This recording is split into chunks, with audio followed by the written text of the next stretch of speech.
What is your plan to revitalize the economic condition of downtown? And what are your specific ideas to help bring jobs paying a living wage to the area? Since I don't own any property in downtown per se, as you refer to, it's we have to rely on the property owners that own that property to be able to develop that property in a profitable manner to bring in jobs and revenues for the city. It is driven by market conditions as well, and we have to do that.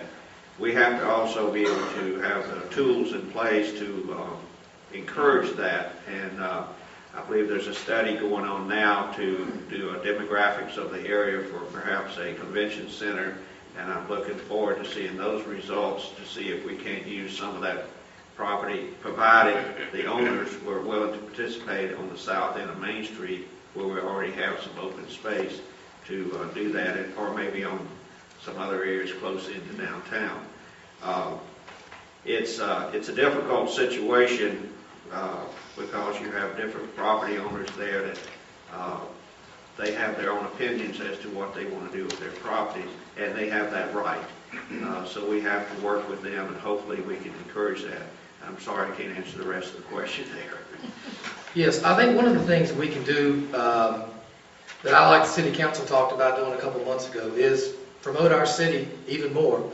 One of the things they talked about was putting together an 8-minute video that promotes the great things of Hendersonville and put it on our city website. But the thing that's really going to get the jobs with the living wages here is going to be the economic zones that the City Council has designated in the 2030 Comprehensive Plan are areas where the City Council needs to get involved in trying to find some tenants or someone to move into some buildings right now that are open and available for leasing, to give them affordable rent so they can come in and open up shops and start whatever business that they're running. I personally have an interest in this because, quite honestly, that's why I moved to Hendersonville. My wife and I both got jobs here, and we are very fortunate we came here to raise our family. And we totally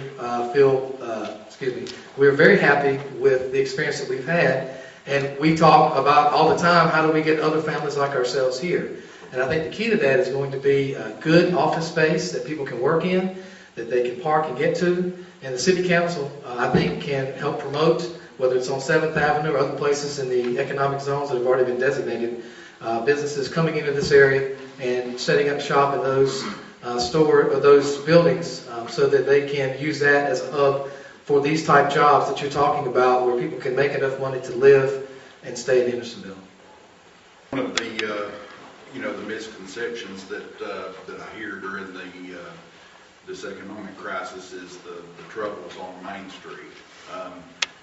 One of the things that fascinated me when I came on the City Council is our Main Street 4 years ago had a vacancy rate on buildings of 0.5 percentage point.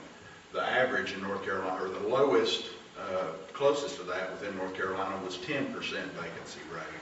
Currently, even in the midst of this economic crunch, we have a 5% vacancy rate, which is extremely low as well, and the lowest in North Carolina.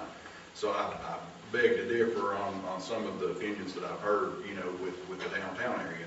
As a City Council, one of the things that we can do is make sure that our infrastructure is the best that it can be. One of the things that we have is one of the lowest water rates in the state of North Carolina. As a matter of fact, we get penalized because we charge so low for water rates that we don't encourage conservation.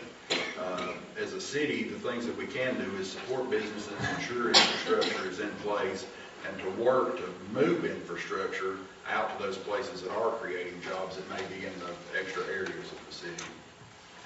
To take the first part of the question, I think that one of the things that most people are proud of here is Main Street and what those merchants do. I've been a small business person, was for 12 years, owned my own business, and I know what it is to make a payroll, to do the marketing, to do advertising. The city is somewhat limited by state law in what they can do. One thing they can do, but actually there's two things they can do. One, and I think that they do some of it now, but it needs to be even more emphasized in today's current economic conditions, and that is to have a very innovative, a very aggressive marketing program. And I think that the city could do a better job of listening to the merchants. The merchants are on the ground. They know what's going on day to day. They know what their customers are saying. And I think that that's a place that we could sharpen our tools a little bit. Also, infrastructure is very important. 30 seconds on the last part of the question, which is the big one. Again, the city in creating jobs, it is so competitive in this country today that really has to be done on the state level. What the city can do is to provide infrastructure, and also for large or significant employers, not charge them city tax, which encourages them and is a contribution that we're making to get those people to come here, like we do with GE and Kimberly-Clark and Saline and so forth.